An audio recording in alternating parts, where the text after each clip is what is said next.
اور یہاں پہ تو بزرگوں کی ویوز آتی ہیں جس مقدس جگہ پہ ہم بیٹھے ہوئے ہیں، تو سبحان ان کی اللہ. روحانی ویوز آتی ہیں، تو پھر بات سے بات وہ روحانی باتیں ہی نکلتی ہیں.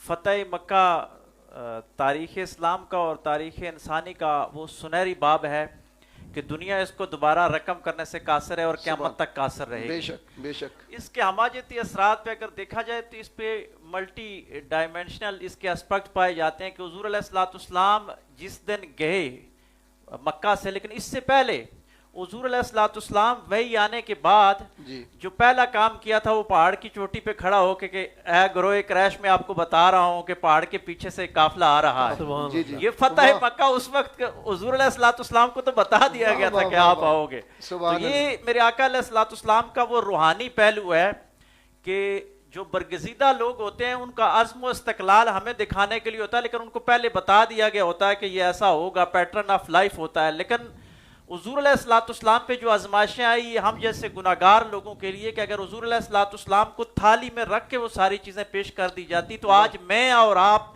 موٹیویشنل لیول پہ بہت نیچے چلے جاتے کہ ہم بے شک. کہتے کہ یار وہ تو نبی تھے، ان کو مل گیا، ہمارے ساتھ کیا. لیکن آقا علیہ الصلوۃ والسلام نے یہ اسوہ ثابت کیا کہ لقد کان لکم فی رسول اللہ اسوۃ سبحان حسنہ، اللہ. تمہارے لیے رسول اللہ صلی اللہ علیہ وآلہ وسلم کی ذات بہترین نمونہ ہے.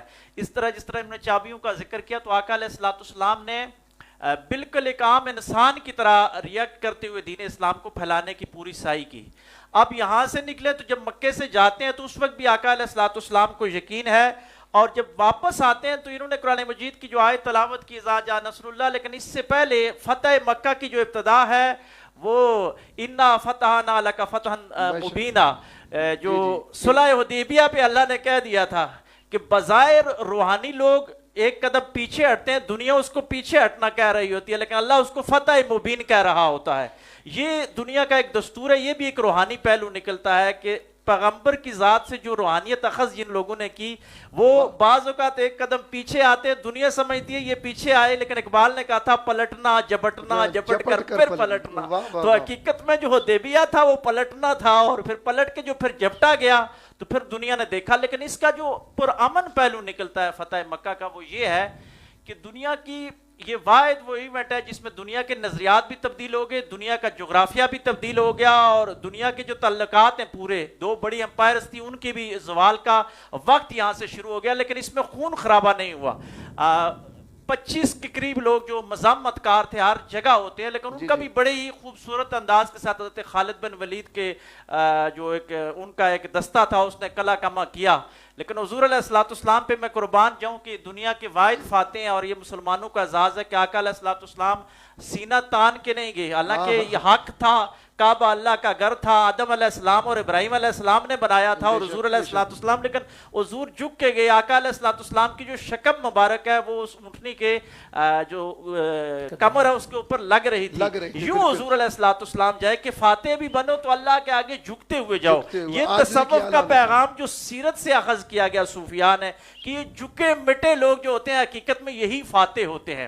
یہ پیر نصیر الدین نصیر صاحب نے کہا تھا کہ یہ وہ فاقہ کش ہیں جو میخانہ بھی پی جائے تو مستی نہیں کرتے. فتح مکہ پہ بھی مستی کا کوئی کیفیت نظر نہیں آتی. آج نام نہاد لوگ اس کا جو ہماجتی پیغام میں سے دیندار لوگوں کا اور دنیا دار بھی ہوگی، چند نمازیں پڑھ لی تو لوگوں کو ڈرانا شروع کر دیا کہ میں بد دعا کروں گا تو یہ ہو جائے گا، یا میری دعا سے یہ ہو جائے گا. حضور کی سیرت تو دیکھیے کہ حضور نے کسی موقع پہ بھی بد دعا نہیں کی، کمزور لفظ نہیں کہا، اور جب طاقت مل گئی تو اس وقت بھی جھکے ہوئے گئے. فرمایا سب کو معافی ہے. اور ہماجتی باتوں میں سے پھر بات سے بات نکلتی ہے، شاید وقت بھی نہ ہو. ایک اور بات علم الکلام کا مسئلہ اور علم البلاغہ کا کہ حضور علیہ الصلوۃ والسلام نے ایک خوبصورت بات کی کہ ابو سفیان جو بعد میں مسلمان ہو گئے تو ان کے دل میں سرداری اور ریاست کا ایلیمنٹ شروع سے پایا جا رہا تھا، بنی امیہ کا اس میں تھا. تو حضور علیہ الصلوۃ والسلام نے سب کو پناہ دے دی نا کہ جو حسین حرم میں آ گیا، جو اپنے گھر میں آ گیا تو اس کو بھی پناہ ہے. اب علم بلاغہ کا مسئلہ کہ حضور نے فرمایا کہ جو ابو سفیان کے گھر اس کو بھی پناہ ہے. بظاہر تو وہ ایک طریقے سے اس کو خوش کرنے کے لیے یا ایک جو ہوتا ہے تالیف قلوب کے لیے، لیکن پریکٹیکلی دیکھا جائے تو اس کے لیے کوئی اس میں جناب ابو سفیان کے لیے ویلیو نہیں، کیونکہ عام آدمی اپنے گھر میں بھی پناہ میں ہے. تو بلاغہ کے لوگ یہ کہتے ہیں کہ حضور کے کلام کی بلاغت دیکھیے کہ ایک جملے میں ایک بڑے بندے کو اس کو تسخیر بھی کر لیا اور دیکھا جائے تو ڈیپتھ میں اس کی کوئی عزت نہیں ہے تو عام بندے کو بھی حاصل ہے. تو یہ حضور کے زبان کا بھی اثر ہے, ان کی بلاغت کا بھی. یہ ساری چیزیں جو ملتی ہیں یہ فتح مکہ سے ہمیں مل رہی ہیں. بہت خوبصورت, بہت خوبصورت. چلیے پھر یہیں سے آگے چلتے ہیں. جب جیسا کہ میں نے آغاز میں کہا کہ حضور نے فرمایا لا تثریب علیکم اليوم, ٹھیک ہے, اذهبوا انتم الطلقاء. یہ جو طلقاء ہیں یہ کون ہیں؟ جی یہ دیکھیں, اسلام میں کچھ ایسے لوگ تھے جو جن کے ازل سے فیصلے ہو گئے تھے کہ وہ حضور علیہ الصلوۃ والسلام نے جو ہی لب مبارک سے نکلا تو گویا وہ تیار بیٹھے تھے, وہ آ کے قدموں میں آ گئے. پھر چلتے گئے لیکن یہ طلقاء وہ لوگ ہیں کہ جب روحانیت کے ساتھ مادی طور پہ مسلمانوں نے فتح حاصل کی, ہر دور میں ہوتا رہا ہے, تو مادیت کی وجہ سے وہ لوگ جب فتح مکہ ہوا تو جناب ابو سفیان کو حضرت عباس جو لے کے گئے, وہ خود ہجرت کرتے ہوئے جا رہے تھے, تو انہوں نے کہا آج یہی راستہ ہے, اور وہ سمجھ گیا کیونکہ وہ بھی جنگیں لڑ چکا تھا, تو اس نے کہا بچنے کے واحد راستے ہیں. لیکن اللہ تبارک و تعالیٰ نے ان جو طلقاء ہیں ان کو اتنا کرم کیا کہ پوری دنیا کے ولی مل جائیں, تابعین مل جائیں, پوری امت مل جائے, لیکن وہ نفس صحابیت میں سب سے افضل ہیں. لیکن جو درجے رکھے جائیں گے تو حضور علیہ الصلوۃ والسلام کی امت میں خلفائے راشدین, عشرہ مبشرہ, پھر بدری صحابہ یا سابقون الاولون, مہاجرین اور انصار سے ہوتا ہوا یہ دستہ, پھر طلقاء جو ہے صحابہ اکرام میں نفس صحابیت میں اس درجے میں آخرت میں پائے جائیں گے, آخر میں. لیکن آزاد کر دیا گیا. پھر بھی امام ربانی مجدد الفسانی رحمۃ اللہ علیہ نے کمال بات مکتوبات میں فرمائی. آپ نے فرمایا کہ حضرت وحشی, جی آپ نے فرمایا کہ ان کو بھی حضور علیہ الصلوۃ والسلام کو ایمان کی حالت میں دیکھتے ہوئے نفس صحابیت مل گیا. کہہ رہے پوری دنیا کے کتب غوث ایک طرف مل جائیں, حضرت وحشی کے پاؤں کی دھول تک نہیں. ایک لفظ میں, ایک لائن میں, یہ نص صحابیت میں ہم کہہ سکتے ہیں کہ سارے برابر ہیں؟ نہیں جی, جس طرح انبیاء کے حضور علیہ الصلوۃ والسلام نے فرمایا نا, یہ قرآن مجید کی آیت ہے تلک الرسل فضلنا بعضهم علی بعض, کہ نفس جو پیغمبر ہے یا نبوت ہے اس میں تو ہے, لیکن درجات میں ہر ایک کی مماثلت ہے. اور میرے اور آپ کے آقا و مولا صلی اللہ علیہ وسلم کو عالمین, اس کو اس طریقے کے ساتھ دیجیے کہ نفس صحابیت میں ایمان لانے میں, لیکن ایمان کے بھی درجات ہوتے ہیں. اس طرح میں ایک عوامی مثال کے ساتھ سمجھاؤں کہ قبلہ ہمارے خواجگان کے ساتھ جو لوگ آج سے 40 سال پہلے ہیں ان کی علاوتیں ہو رہے ہیں, ہماری ہو رہے ہیں, اور ہمارے بعد والے یعنی کی ہو رہے ہیں. لیکن اگر کسی پہ اللہ کرم کر دے تو اس نفس مرید میں تو وہ برابر ہو سکتے ہیں. لیکن درجات جب بھی آئیں گے تو صحبت کا, کیا خوب صوفیاء فرماتے ہیں کہ حضور علیہ الصلوۃ والسلام کی صحبت میں رہتے ہوئے اگر گرد اٹھی ان کے گھوڑے کے اس میں چلی گئی تو وہ گرد بھی افضل ہے. تو جن کی صحبت زیادہ ہو گئی حضور کے ساتھ, جو روز اول سے ہی حضور کے ساتھ رہے, ان کے درجات پھر ہو رہے ہیں. لیکن صحابی انہیں میں جو مقام ہے وہ ایک والا. بڑی خوبصورت ایک بات میرے ذہن میں آئی ہے کہ دمشق میں ایک شخص تھا, وہ روٹیاں پکایا کرتا تھا اور بیچا کرتا تھا.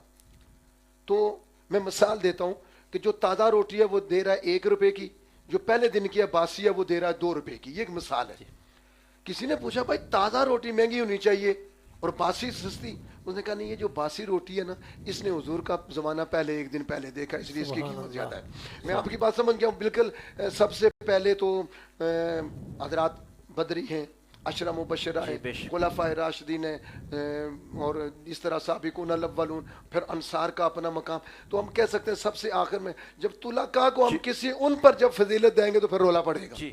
ہر ایک کا اپنا اپنا درجہ ہے, ہر ایک کا اپنا اپنا مقام ہے. محبت کے معیار الگ الگ ہیں, وہ جو جس کے ساتھ تولا جاتا ہے. لیکن یہ ہے کہ حضور علیہ الصلوۃ والسلام کے صحابہ کے جو فضائل دیکھے جائیں تو اس میں بھی جو حدیثیں آتی ہیں اسی تدبیر سے چلتی ہیں, یعنی یہی طریقہ آیا اور اسی کے مطابق آگے چل رہی ہیں. اور آپ نے خوبصورت بات جو یہ کہی نا روٹیوں والی, تو مجھے ایک اور صوفی کا بات یاد آ گئی. یہ خانقاہ میں بیٹھے ہوئے کہ گجرات میں ایک بزرگ کا مزار ہے, کاما والی سرکار. عوامی طور پہ شاید لوگ اس کو دوسرے انداز کے ساتھ دیکھیں, لیکن وہ جو کوے تھے ان کے ساتھ بڑی محبت کرتے تھے. کسی نے پوچھا کہ آپ ان کے ساتھ کیوں محبت فرماتے ہیں؟ فرمایا جانوروں میں یا پرندوں میں کوے کی عمر سب سے زیادہ ہوتی ہے. تو میں اس چیز میں پایا تھا کہ حضور کے ساتھ صحبت کا زمانہ کتنا ہے, تو میں ہر کوے کی بڑی خدمت کرتا ہوں کہ مبادہ یہ اس دور میں گزرا ہو اور مدینے سے اس کا چکر لگا ہو, یا اس دور میں اس نے سانس لیا ہو. تو جو اہل نسبت لوگ ہوتے ہیں وہ زمانے کا بڑا خیال کرتے ہیں. اور ویسے بھی زمان و مکان کا پورا ایک فلسفہ ہے کہ زمانے میں جو جتنے قریب رہا وہ زیادہ چمکا ہے. یہ اصول ہے. سبحان اللہ. اچھا, یہ فتح مکہ کی جو عظیم ترین کامیابی ہے, اس کے مثال اس سے پہلے کبھی چشم فلک نے نہیں دیکھی ہے. بے شک. جیسا کہ میں نے عرض کیا تھا کہ لوگ تو یہ ایکسپیکٹ کر رہے تھے کہ خون خرابہ ہوگا, نہ جانے کیا کیا ظلم و ستم ہوں گے. عالمی تاریخ میں فتح مکہ کے جو اثرات مرتب ہوئے اس پر آپ کیا کہیں گے؟ جی, عالمی سطح پہ فتح مکہ کے جو اثرات مرتب ہوئے کہ آپ دیکھیں کہ دنیا نے ایک تو آج تک, اور اقوام متحدہ کا جب چارٹر متعین کرنے لگے تو فتح مکہ کے بعد جو ریاست کا خطبہ اس کے 2 سال بعد دیا گیا, لیکن خطبہ حجۃ الوداع کہا جاتا ہے, تو سارے کا سارا 90% اقوام متحدہ کے بنیادی انسانی حقوق کا چارٹر حضور علیہ الصلوۃ والسلام کا وہ آخری خطبہ ہے. تو گویا آپ کہہ سکتے ہیں کہ فتح مکہ دنیا میں عالمی امن کی ایک مثال بن گئی. اور آج جتنے بھی فاتح لوگ ہیں یا جتنے بھی طاقتور لوگ ہیں, میں اس کو انسانیت کا مسئلہ بناتے ہوئے الہامی یا غیر الہامی لوگ, وہ حضور علیہ الصلوۃ والسلام کو بحیثیت انسان اور بحیثیت لیڈر جو ہے وہ سب سے بڑا مانتے ہیں. یہ غیر جانبدار مورخین سب کہتے ہیں کہ دنیا میں کوئی ایسا لیڈر نہیں گزرا جس نے مذہب میں, دین میں, سیاست میں, ریاست میں, اخلاق میں, کردار میں, ہر دور میں صرف 23 سال کے اندر پوری فتح حاصل کی ہو. اس کو تو مانا جا رہا ہے اور اس سے وہ نتائج بھی لے رہے ہیں, لیکن عالمی طور پہ موجودہ دنیا کو دیکھنا ہوگا جو طاقتور ہیں وہ فتح مکہ سے سبق حاصل کریں. اور مسلمانوں کے لیے امام مالک نے بڑی کمال بات کی تھی کہ مسلمانوں کو جب ایسے حالات آ جائیں تو مکی دور سے سبق حاصل کرنا چاہیے. اور میں کرنٹ افیئر میں بات کر رہا ہوں کہ ہمارے لیے حدیبیہ بھی موجود ہے, پلٹنے جھپٹنے کے بہت ہیں, کیونکہ ہماری جنگ تو حق اور باطل کے ساتھ یہ قیامت تک جاری رہے گی. تو اس میں کبھی بھی مسلمان کو ایک لمحے کے لیے بھی گھبرانے کی ضرورت نہیں. ہم 313 رہے, ہم 72 رہے, لیکن ہم فاتح رہے. وقتی طور پہ, مادی طور پہ اگر کوئی جیت بھی گیا, لیکن جو اقتدار ہے یا اقدار ہے وہ ہمارے پاس بھی رہا.